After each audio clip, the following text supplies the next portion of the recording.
Allez, c'est parti, je vous embarque avec moi en Colombie pour vous montrer comment on y mange. Là, on est à Salento, c'est un petit village incroyable qui est entouré en fait de plantations de café, donc on appelle ça des fincas. Tous les matins, on avait les hôtes de l'auberge qui nous faisaient un petit déjeuner riche en protéines. Donc ici, on a Hector qui s'occupe de casser les œufs et puis il y a sa femme qui va les faire revenir à la poêle. Donc on était sur des œufs brouillés avec une sorte de pancake en fait à la farine de maïs. C'était hyper équilibré. On avait même un petit peu de fromage dessus. Franchement, c'était délicieux. Et pour finir, on avait une coupelle avec de la papaye et de l'ananas pour avoir assez d'énergie pour les randonnées qui nous attendaient dans la journée. Mais honnêtement, ce qui m'a le plus impressionné, c'est le goût des fruits là-bas. C'est incroyable comment ça n'a pas du tout le même goût qu'en France.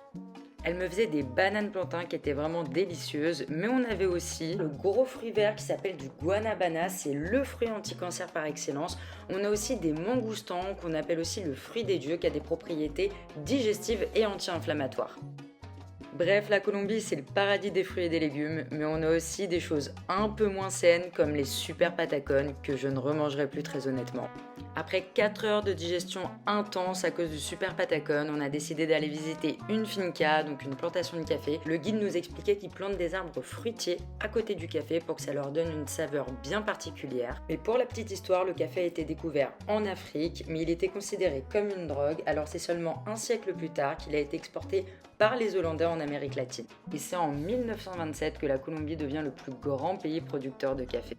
On passe ensuite à la première étape, c'est-à-dire la cueillette. Il suffit de prendre les grains qui sont bien rouges et ensuite on va pouvoir passer à la deuxième étape qui s'appelle le peeling. Donc c'est une étape où on va concrètement placer les graines dans une machine qui va tout simplement les éplucher pour nous et on va venir recueillir seulement la graine de café qui est à l'intérieur. La troisième étape qui s'appelle le dry consiste à faire sécher les graines parce qu'à la base elles sont vraiment très molles. Mais la dernière étape qui s'appelle roast n'est pas faite sur place, donc ça correspond à la torréfaction tout simplement parce que chaque pays a ses préférences et décide de faire griller plus ou moins fort la graine ou non. Mais bon, le café c'est pas la seule spécialité, on a aussi du cacao avec du fromage, et oui, c'est une de leurs spécialités. Ensuite avec ma soeur on est parti à la vallée de Cocora pour manger des arepas mais également des super beaux repas végétariens. Et puis on s'est envolé pour Medellín où on a retrouvé pas mal de restaurants de fusion. Donc là c'était un restaurant fusion jamaïque avec des très bons poissons. On avait aussi un restaurant de fusion mais avec l'Asie cette fois-ci. Et puis bien sûr on était obligé de goûter des petits tacos, ils étaient vraiment délicieux. Bon, manger c'est bien, mais il faut compenser. Donc on s'envole pour Guatapé, c'est un énorme rocher avec énormément de marches. Je me souviens plus il y en avait combien, mais ça valait vraiment le coup. Arrivé tout en haut, c'était vraiment magnifique. Ensuite, on s'arrête prendre un café granizados comme panera. C'est cette sorte de petite poudre.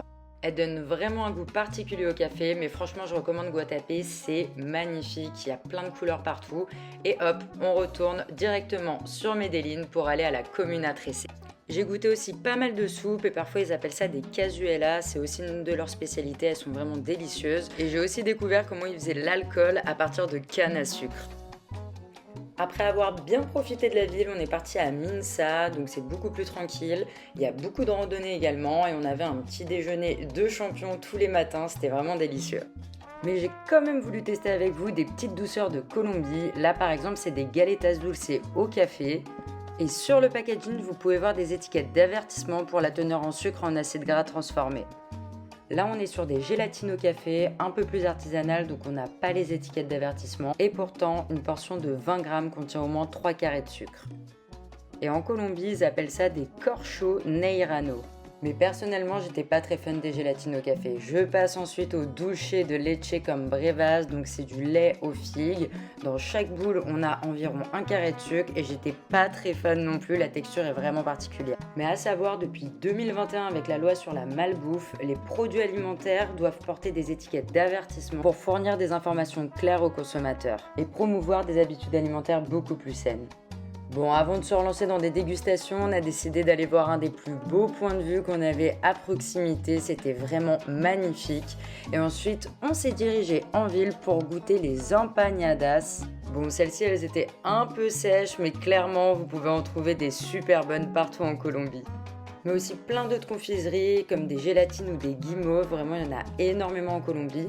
Et juste après, on a décidé de partir à Tayrona. Situé sur la côte caraïbe de la Colombie, il y a un énorme parc avec une biodiversité incroyable. On pouvait boire de l'eau de coco, c'est riche en vitamines B et C, c'est vraiment incroyable nutritionnellement parlant.